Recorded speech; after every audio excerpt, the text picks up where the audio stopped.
Hello, everybody. Welcome to the Broken Wing Racing League GT3 Sprint Championship review video. This was we had round 4 at Imola, or I think the full name is Autodromo de Internacional de Enzo Edino Ferrari.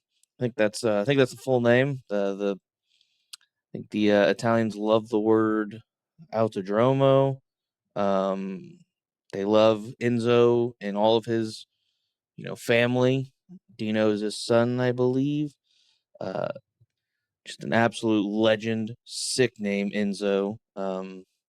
Very cool car. Not my favorite of the like Halo Ferraris. I think might be F50 for me. Between F50 and F40. I think probably the popular answer is F40, but I kind of grew up an F50 guy. I remember when my grandfather got the original Xbox. For me, when I was a little kid, and uh, oh my goodness, what racing game was that? Project Gotham Racing throwback. The Halo car was the F50. So wild tangent. Um, let's continue. We had a 60-minute race around this circuit. It was a little bit longer than our usual 45, and it made for quite an interesting fuel save fest that nobody knew it was going to be like until the practice session before the race. It was kind of crazy, just everyone all of a sudden realizing, oh man, I might need to save because I think we were set to do about 36 laps, and a normal tank was about 17 laps. So if you could stretch it one lap both set times, you don't have to get a little splash and dash at the end there. So I think you had a lot of people saving, especially early on. And in doing so, we ended up only running 35 laps, which I thought was kind of humorous that in an attempt to one stop it, we shortened the race and made it easier to one stop it. But yeah, we'll take a look at your winners. My guy Gage Himes takes the pro and the overall win. Qualified second. We're gonna get to how he took the lead. It was pretty wild. Him and Peter. I mean, just what a master class in pace and ability to save.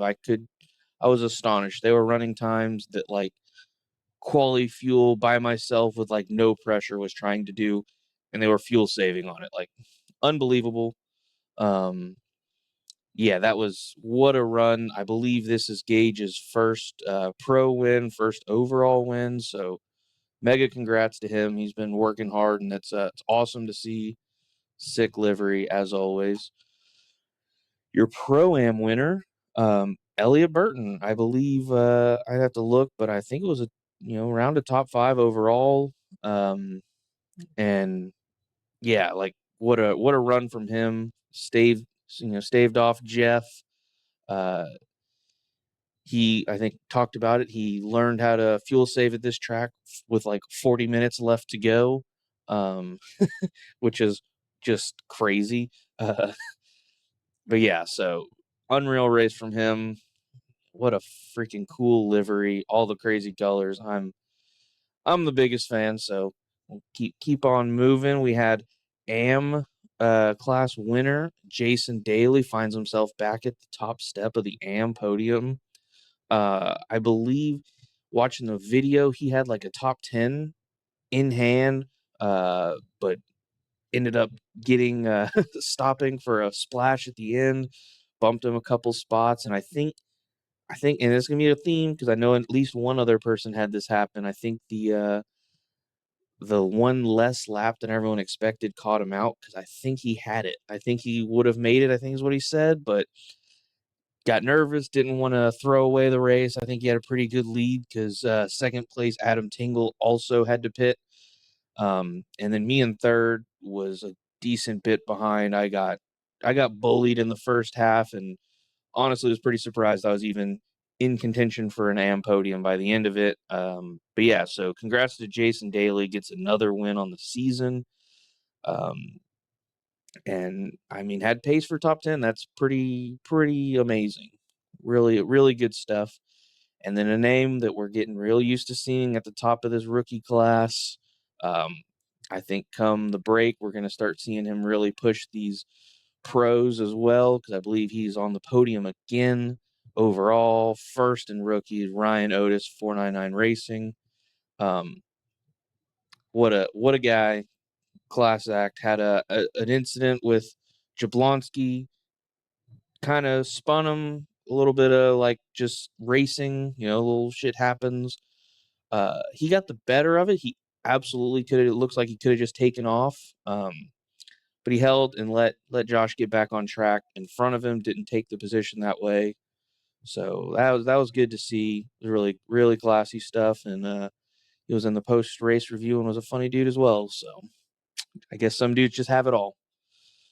Let's get into our fun awards here. Cleanest finish, Joshua D. I find this very funny because he absolutely, not on purpose by any means, it was early goings and, weird passing and stuff, dumped me. I had a sweet Tokyo Drift moment, but happens to be also cleanest driver with one incident. That's mega. I believe there was somebody else that had one incident as well that didn't get. Let me look. Hold. Um, yeah, I think it might have just been him, but yeah, that was. Ooh, hold on. That is for in just a minute. Yeah, that is super impressive. Imola is a brutal track. The off tracks are so unbelievably easy. So to get one incident there is quite an accomplishment. So congrats, Joshua D, rookie class driver. Hard charger of the race, Matt Benson, hell of a run. I think he pulled into the server from like being, away from his computer, gets to the server like as qualifying starting, doesn't even get to qualify just from timing wise, and charges up. He had more in him. He got by me in the pits, and me and him were just like fuel saving together. He knew I had nothing for him, so he didn't even, bother trying. And I was just happy to take the draft and hopefully only run a one stop. Unfortunately, him and Trey got together. It was a little dicey. But yeah, he to salvage a P18 from that with a spin and starting essentially dead last. That is one hell of a race. Fourth in the AM class on that race. So good for him. That's awesome stuff. We're seeing a lot of the Valhalla livery here. It's becoming a theme. Fastest lap, Jacob Simmons. He had quite a recovery. We will see his incident. I don't want to show lowlights, and it's not really to focus on that part. It's mostly to focus on just the absolute terror he must have been feeling as he's sitting there watching everybody just fly by him. It was it was kind of wild to watch it. We'll watch it from his cockpit. But he was on a salvage ride. I think he finished, around 22nd to 25th, somewhere in that range, after being last after the first lap. So really impressive stuff from Jacob there, and pushing and got that fastest lap. And then the closest finish was Gage and Peter, 0.2 seconds at the line. They were, I mean, we'll show it as well. They were literally overlapping at one point. This was a crazy close battle. I think Peter led to start. Gage jumped him in the pits, and they rode essentially just like this the whole race. It was pretty astounding. We'll hop into the video, or we'll hop into some highlights here. This start was chaotic. We'll start with I'll turn this down a little bit. We'll start with focus in on, is this Kurt Moss? Yeah, Kurt. We'll watch from Chitterling here. The race starts. Chitterling gets a really good run on him. Backs out. I think a little net code, a little just unfortunateness, and Kurt gets just sent. It was I mean, look at this, how close he was to hitting Mark right there. Barely misses him. But the chaos does not stop there. We'll come back to me here. Everyone's too wide, cold tires. I think there's even a little bit of gravel here coming out of the chicane. I mean, look at that unfortunate net code. Gets me sideways into Angel, and our guy Dylan, the ultimate opportunist. I don't know if there's any wrestling fans. A little bit of the Edge here. That was his nickname. Dylan sees blood in the water like a shark. He holds that line. I see him there. A lot of faith here that I wasn't going to just shove him into the grass. We get just the ever so slightest amount of contact. He holds it wide and makes himself a double pass. That was some really good stuff from him. Now let's go up to Jacob. And unfortunately for him, it just, I don't even know what happened here. We're going to blame the Lambo. Awesome car, but unfortunate moment.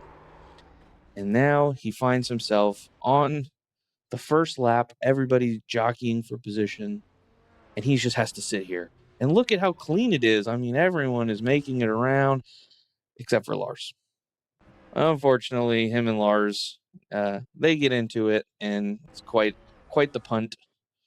And I mean, there's really not much Lars can do here. He's coming around a corner, pretty blind. You know, he's got this very nice pistachio colored Aston. You know, everybody else is flying, no one's letting off, and then a wild Jacob appears. So super unlucky for those two. But like I said, Jacob, he turns it around and gets fast his lap and gets himself a decent overall finish. But after that, there was a lot of single track running. Basically, everyone was fuel saving. Um, not a lot people could do. But we're gonna jump over to Austin here on what I believe would be an in lap, and he's gonna say, "I'm tired of this single lane running." He gets a really good run on this lead pack here, and he finally makes something happen. They were running nose to tail like this first through sixth, I believe, for essentially the entire first stint, till Austin says, "Enough is enough, Jablonski.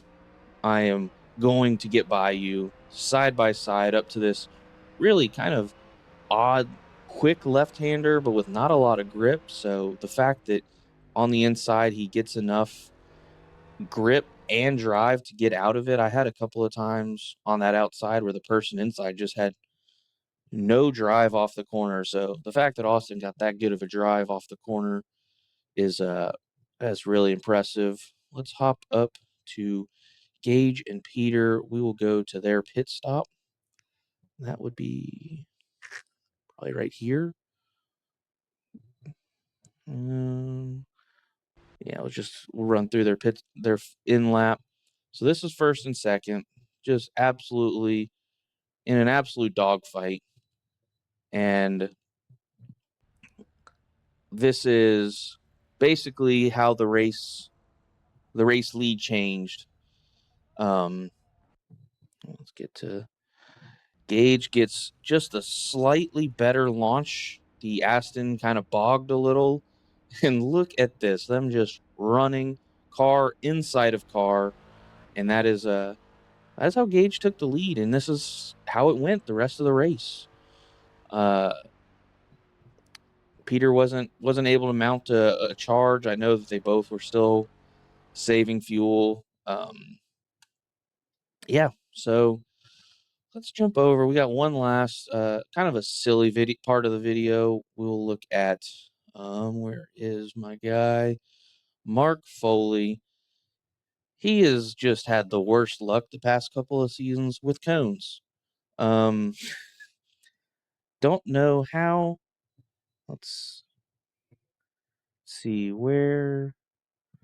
See, I think it would be comes through the pit stop cycle, and I think him and yeah, so him and Kevin here, Kevin Mallard, uh, really tight battle, trying to squeeze out every inch here. He almost hits the pace car, but I think it's ghosted, so it doesn't matter. But he picks up the cone. Oh, it doesn't show on here. He hits the wall. He picked up the cone. We were watching it, and he had this. He had a cone in his car until he had to like finally just gave up and came back in the pits on lap 7. Was it lap? I don't know. He came back in the pits to like get rid of it at some point because he just like couldn't handle it anymore.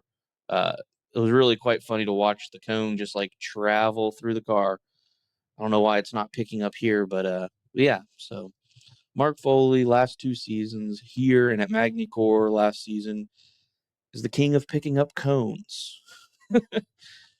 Just wild stuff. So, like I said, it was a really fun race. The added wrinkle of the extra 15 minutes and kind of everyone, running last minute to try to fuel save. John Javecki, famously in the chat goes, while we're driving, why is everyone lifting and coasting so much? Is this race 60 minutes? Had no idea why anybody was fuel saving or that this race was going to go long. Um, it was quite a moment of levity in the middle of the race. So we will jump in. Your podium for the pros was Gage, Peter, and Josh. Austin, I think, had a podium. I think he maybe even had I think he had a third. And unfortunately, thought we're going to go 36 laps, and he was going to have to pit for that extra lap of fuel. And literally, like as he does it, the yellow flag comes out. So he lost a spot there. I think he lost a couple of overall spots as well, but one in-class spot. But he is still with a couple of wins to his name. Your points leader. Overall for the pros, it's him and Gage, very close battle, and Peter also pretty darn close. 130 points separates those three, which that can definitely swing with how tight this front field is, and also the added wild cards of Jeff getting in there and separating people, Kevin separating people, Ryan is consistently separating people. So yeah, I think we're gonna have ourselves a really fun battle kind of going down to the end here. Let's hop over to the Pro-Am section where our podium was Elliot, Jeff, and Chris Chitterling. Pretty common sight here, this group. That was a really good race. Elliot gets his first win of the season. I think Jeff had been running the gambit up to that point, so he has to settle for a second. We'll take a look at the overall with drop weeks added. The overall, oh my goodness, this battle for second between Brandon and Elliot at 15 points. That is that's pretty crazy. And Jeff has a pretty solid 200-point lead. Um, Sitting pretty comfortable. He has himself a couple of just podium finishes to finish out the season. I think this first half, and I think he will claim the first half championship. Let's jump over to the AMs. We've had a little bit of dicing. So our podium, like I said, was Jason, Adam, and myself. All of us within the top 17, so that's cool. Benson is in third, or in fourth, not terribly far, but Jason's really pulled himself a pretty good gap here on the rest of us. I think that the drop week is a little confusing because Lamar is gonna throw a real wrench in what gets dropped by who. So I think we're not going to see a lot of that shake out until after next round. But yeah, so far Jason has, I believe, 2 victories and a second place.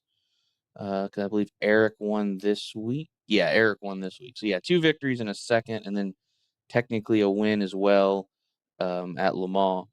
So there's a lot of racing to be had on that. But at the moment, he's got an absolutely astronomical lead. So into the rookies, where Ryan, Josh D, and Andrew Frank are your podium. I believe Kevin Mallard, who is a general second place in this group, had an incident that shuffled him down the order. But yeah, Ryan Otis with another win, undefeated on the season. He's got a stranglehold on this series and the rookie class.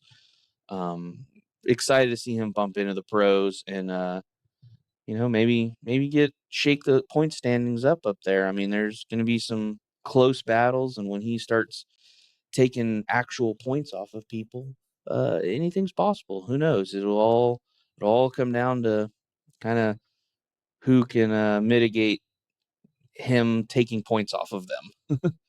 So we'll hop into the teams.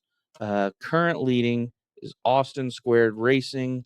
They've got 100-point lead on Valhalla with Gage and Jeff.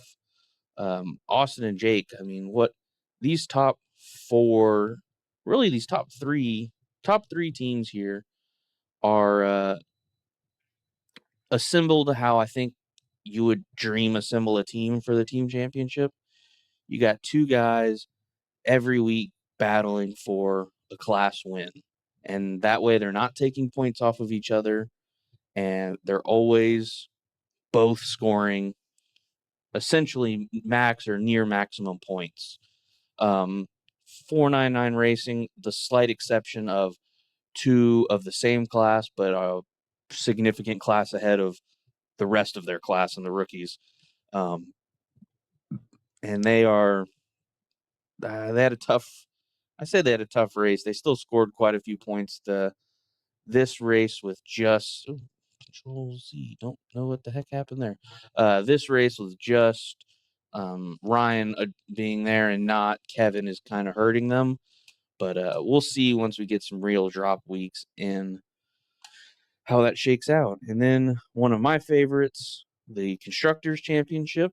Mercedes takes the overall on points per driver at 1,081. That doesn't make any sense. That math isn't. I think there's a little bit of some people's points. Yeah, I think there's more drivers. Their name just didn't stay added because they haven't officially gotten their car lock weekend yet. So I'll adjust that a bit. But like, they have the most points so far of any of the teams that aren't like the two big dogs. So Ford's in second of overall points, and Aston is still holding it down. Yeah, that's we got ourselves a lot going on. I'm excited to see how this all shakes out. I think Mercedes has some really hot drivers. With Peter and Elliott. I mean, we got two winners, right? Two winners were in Mercedes. Oh yeah, this actually definitely makes sense. We had uh, three winners in Mercedes this week. So three winners and then second overall in Mercedes. So yeah, I think my brain was just miscalculating. But yeah, that is quite the lead they've got there. And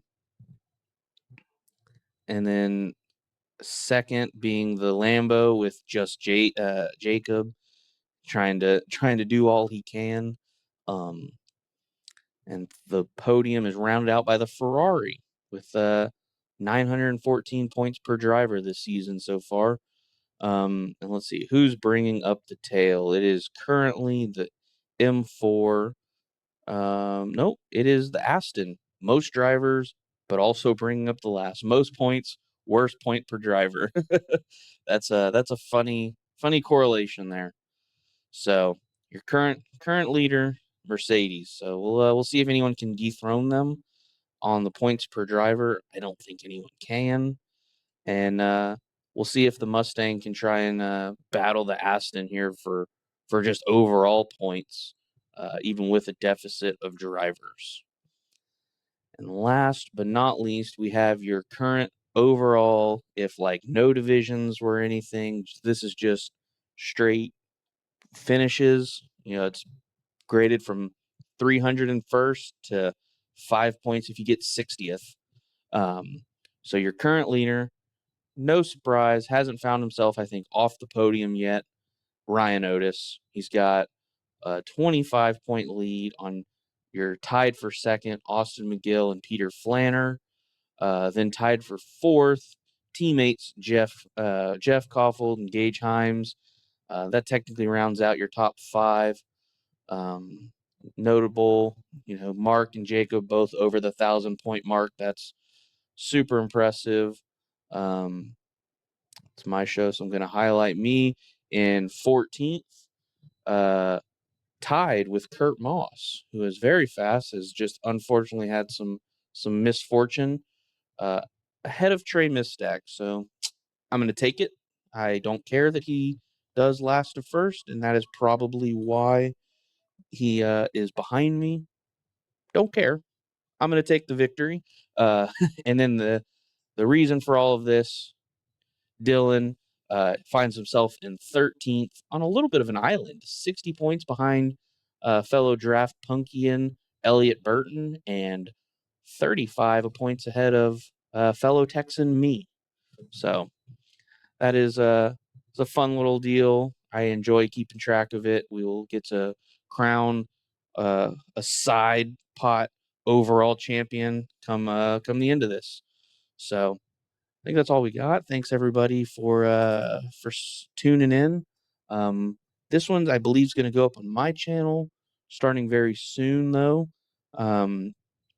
We will be uploading to the main channel, I believe. I was talking to the powers that be, and they were asking if we would want to switch it over to that. So as soon as we can kind of get just logging in stuff situated, we should be over there. So look forward to that. I think we'll do the main recaps on that, and then we'll try to do the Friday, livery show, stuff like that, random topics on my channel still.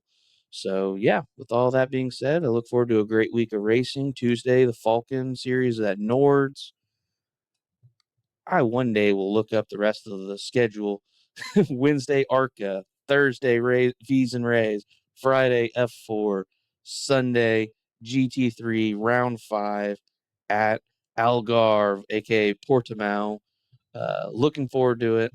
And yeah, everyone have a great one. See you then.